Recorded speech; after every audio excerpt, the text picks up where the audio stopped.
The look on my daughter-in-law's face when the first yellow excavator from the county rolled up to her grand opening is something I'll take to my grave. She was standing there in a $1,000 linen caftan, holding a glass of artisanal cider, ready to welcome a crowd of city influencers to her new glamping empire. Then the inspector leaned in, his voice barely a murmur, and said the words that turned her world to ash. "Mr. Sterling, if you didn't authorize this clearing, then every square inch of this construction is a felony-level violation of a state-protected heritage site." Chloe's glass hit the gravel and shattered. She looked at me, her face pale, expecting me to jump to her defense. But I just took a slow sip of my coffee, looked at the ruin of my life's work, and didn't say a single word. To understand why I let her spend $200,000 of her own money just to watch the county tear it down, you have to understand what she took from me first. I'm 67 years old. I spent 40 of those years as a structural engineer, a job that requires precision, patience, and a deep respect for how things are built.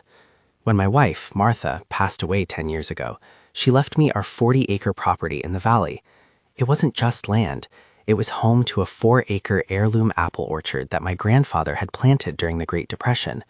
We had trees in there, Esopus Spitzenberg and Northern Spy, that you simply cannot find anymore. That orchard was a living library of history. I spent every weekend pruning, grafting, and caring for those trees. To me, they were worth more than any stock portfolio. They were $80,000 worth of rare timber and fruit, sure, but to my soul, they were priceless. I've always been a provider. I put my son Marcus through a top-tier university and helped him with the down payment on his first condo. I never asked for a dime back. I just wanted him to be a man of character. But then he married Chloe. Chloe is what I call a visionary with other people's sweat. She's younger, obsessed with her social media following, and views the world as one giant backdrop for her personal brand.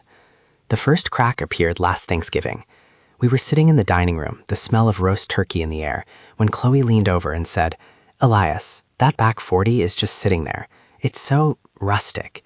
You're essentially sitting on a gold mine for curated outdoor experiences. We could put in some luxury tents, maybe a yoga platform. It's very in right now."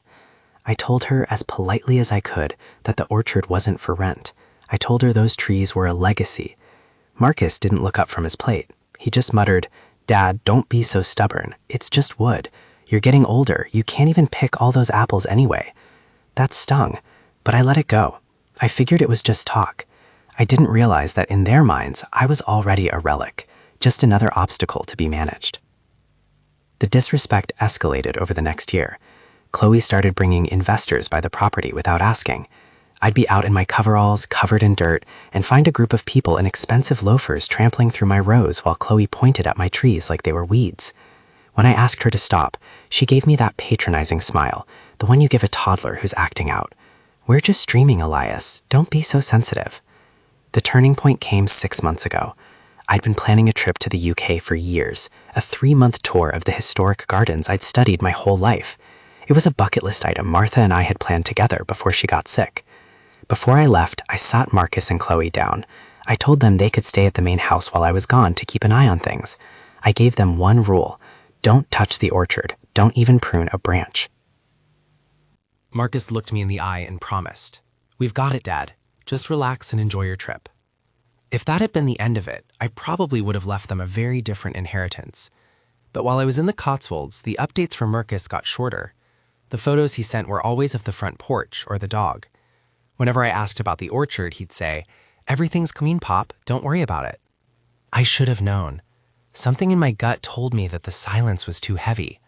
I cut my trip short by 2 weeks. I didn't tell them I was coming back early. I took a red-eye into the local airport, rented a car, and drove home at 4 in the morning.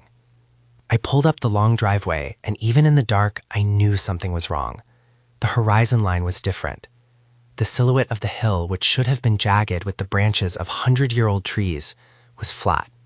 I walked around the back of the house, my heart hammering against my ribs. I turned on my heavy-duty flashlight, and I stopped dead. I couldn't breathe. The orchard was gone. Not just pruned, not just cleared of brush. Every single tree, the Spitzenbergs, the Pippins, The trees my grandfather had hauled water to in buckets during the droughts of the 30s had been leveled. There was nothing left but raw, scarred earth and the smell of wood chips. In their place stood 12 massive, semi-permanent glamping structures on raised wooden platforms. There was a gravel path, a communal fire pit made of expensive fieldstone, and a massive sign that read, "The Orchard Retreat, curated by Chloe." I sat down on a stump, the remains of my favorite northern spy, and I cried. I'm not ashamed to say it. I sat there in the dark and felt the weight of 40 years of work being chipped and hauled away. They didn't even sell the wood. They'd paid someone to mulch it. $80,000 in heirloom timber, treated like trash. That's when I realized they didn't see me as their father or their benefactor. They saw me as a bank account that was taking too long to pay out. I didn't storm into the house. I didn't wake them up screaming. My engineering brain took over. I went to my office in the barn, locked the door, and started making calls. I spent the next 2 months being the most agreeable man on earth. When Marcus and Chloe woke up that first morning and found me home, they were terrified. Chloe started her visionary speech immediately. "Elias, we wanted it to be a surprise. We're going to make so much money for the family. We've already invested $200,000. It's all our savings plus a small business loan. We did this for all of us." I looked her right in the eye. I didn't let a flicker of anger show. "I see," I said quietly. "You've certainly been busy." "You're not mad?" Marcus asked, his voice hopeful. "The trees are gone, Marcus," I said. "I can't uncut them. I suppose we'll just have to see if your vision works out." They were overjoyed. They thought they'd won. Over the next 8 weeks, I watched them pour more money into it. Silk sheets, designer furniture, high-end plumbing for the eco toilets. They were so busy with their launch that they never noticed I was spending my afternoons at the county clerk's office or meeting with my lawyer, Sarah. You see, what Chloe didn't know, what even Marcus had forgotten, was that 10 years ago, after Martha died, I placed the entire 40-acre property into a strict agricultural heritage trust. It's a legal conservation easement designed to protect historic farmland. Under the terms of the trust, the removal of the heirloom trees is a criminal act, and any permanent or semi-permanent commercial structure requires a specialized permit that can only be granted by a unanimous board. A board ought to happen to sit on. Furthermore, because I had used the orchard's historical status to get a massive property tax break, the unauthorized destruction of heritage assets triggered a clawback provision. I knew exactly what was coming. I just waited for the most expensive possible moment for them. The grand opening was a Saturday in June. Chloe had invited 50 influencers and several local reporters.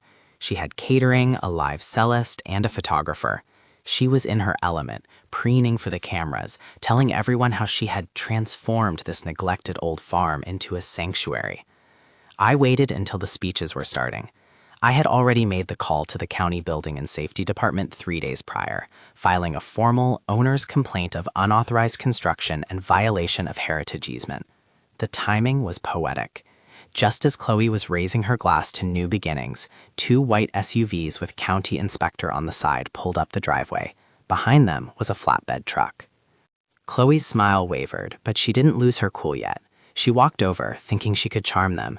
That's when the lead inspector, a man named Miller, whom I've known for 20 years, walked past her and came straight to me. He looked at the tents, then at the scarred earth where the trees used to be, and he shook his head. He leaned in and whispered loud enough for Chloe to hear, "Elias, I am so sorry. If you didn't sign these permits, then someone just committed 3 counts of land use fraud on a protected historical site. This isn't just a fine, Elias. This is a restoration order." "What does that mean?" Chloe asked, her voice high and tight. Miller turned to her, his face like stone. "It means, ma'am, that these structures are illegal. It means that because you destroyed a protected heritage orchard to build them, the state requires the land to be returned to its original condition immediately. And since the owner, Mr. Sterling here, has filed a formal complaint stating he never authorized the clearing, the county is seizing the site as a crime scene for a fraud investigation." Marcus stepped forward, sweating. "Now, hold on, I'm his son. I have power of attorney." "You had limited medical power of attorney, Marcus," I said, finally speaking up. I pulled a folder from my jacket, "which I revoked the day I returned from England and saw what you'd done. And since you forged my signature on the initial clearing permit, Yes, I have the forensic report on that. You're looking at a very different kind of problem.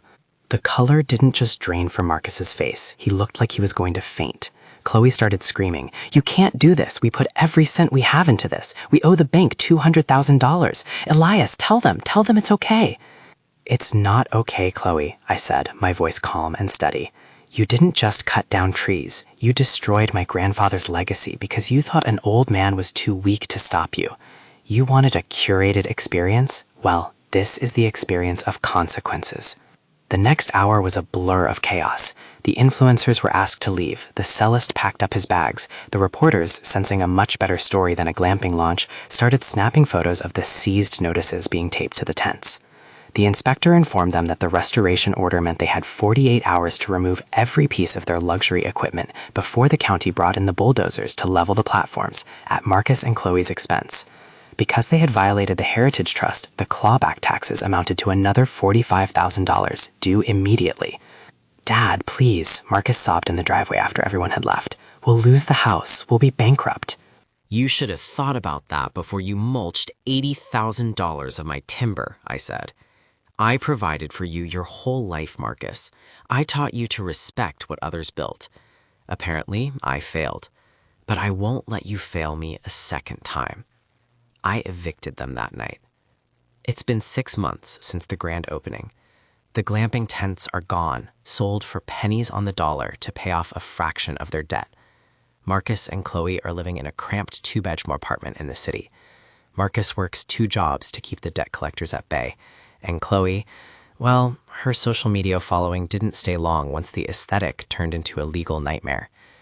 As for me, the land is quiet again. The Agricultural Heritage Trust provided a grant for the restoration of the orchard. Last month, with the help of some students from the local university, I planted 50 new saplings. They're small, just sticks in the ground right now, but they're the right kind. Esopus Spitzenberg and Northern Spy. I won't live to see them fully grown. I won't see them reach the height of the trees my grandfather planted. But that's not the point.